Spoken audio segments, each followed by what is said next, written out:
Seniau žmonės sakydavo, jei užgavėnių nešvesi, tai visus metus nuo nelaimių neatsiginsi.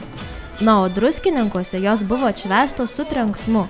Šeštadienį pramogų aikštėje nusidriekė užgavėniška persirengėlių alėja.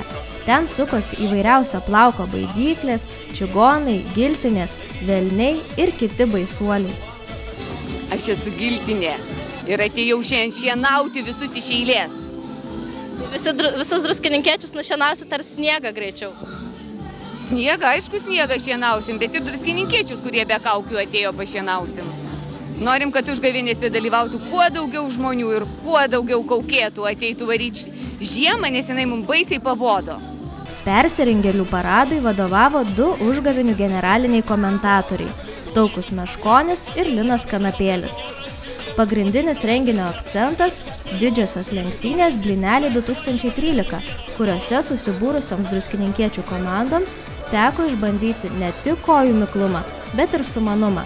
Lenktynių dalyviams buvo parengtos 3 skirtingos užduotys – lėkimas ant šluotos, bėgimas bulvinėme maiše ir didžiojo blynelio nešimas.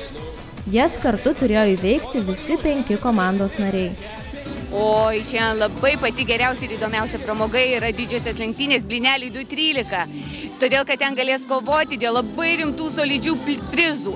Tai jeigu mes žiemą išvarysim į Snow areną, taip kad galės varžybų nugalėtojai laimėti Snow arenos pasivažinėjimą, lygiai taip pat galės pasišildyti vandens parke ir taip toliau labai daug ir labai įdomios didžiosios varžybos Blyneliai 2013. Oi, linksmai, tikrai, manau, kad nemažai sniego ištirpo, nes iš tikrųjų labai karštai viską darėm ir tikrai šalta nebus dabar iki vakaro, manau. Kuri užduotis buvo pati sunkiausia? Blynai, rimtas reikalas, čia ne pradedančiųjų, čia reikia profesionalų. Bet kadangi mes viską darėm meniškai, manau, kad teisėjai tai atsižvelgs. Tai visa komanda kartu dirbot, nieks netrukdė, visi vieni kitiems tik padėjo. Tik tai padėjom, nes už tai, kad menas valdo. Mūsų šūkis meno mokyklos. Menas valdo. Lenktynėse Blyneliai 2013 užsiregistravo net 9 komandos. Savo jėgas tądien išbandė 2 jaunimo užimtumo centro komandos, Amatų ir Mikalojaus Konstantino Čiurlionio meno mokyklų, Jaskonių kaimo bendruomenės, Krašto apsaugos savanorių, Jaunųjų šaulių, Vandens pramogų parko ir Už ką mus komandos. Nors visos jos ne juokais paplušėjo ir parodė pačius geriausius rezultatus, tačiau suskaičiavus komandų užduočių atlikimo laiką paaiškėjo, kas yra tikrieji Blyneliai 2013 nugalėtojai.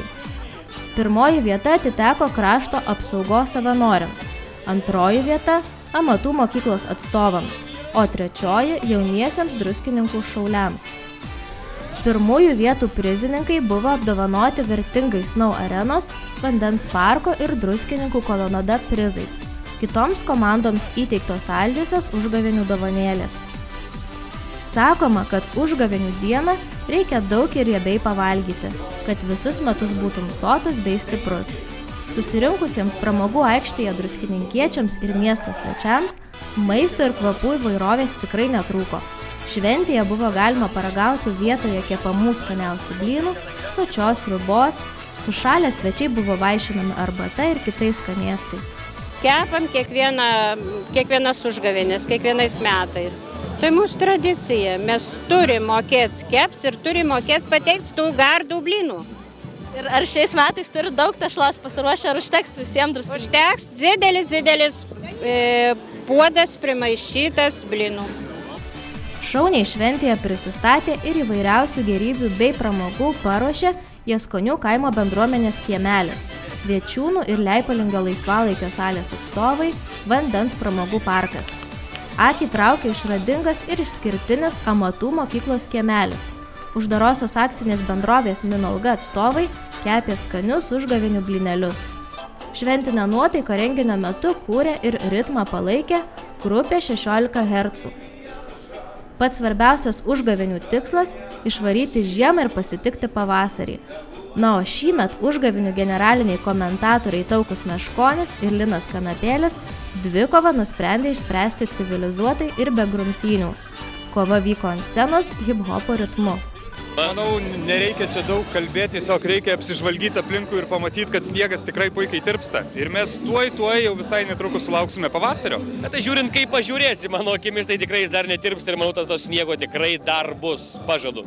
Ponas Lašininis, kai visada daug kalba, aš dar kartelį gal pasikartosiu, aš visada sakau taip, mažiau kalbų, daugiau darbų. Nu, tuos darbus, man atrodo, ir galėsim įvertinti, kai po savaitės kitos vėl gausim pūgos. Na, mes, manau, šiemet kovą bandysime išspręsti civilizuotai, gana tų muštynių, gana to viso blogio, mes gražiai civilizuotai šiais metais susitarsim.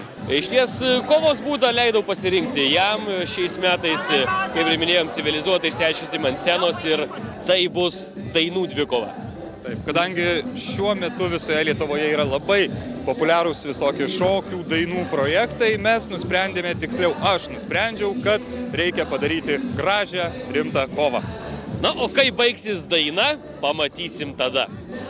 Kad ir kaip stengiasi repuoti Taukus Meškonis, tačiau nugalėti jam nepavyko. Linas Kanapėlis, laimėjęs dvikovą, pranešė, kad į Druskininkus pavasaris tikrai ateis, o kad žiema tikrai paliktų mūsų kiemus, Moriai buvo surengtas inkvizicijos laužas.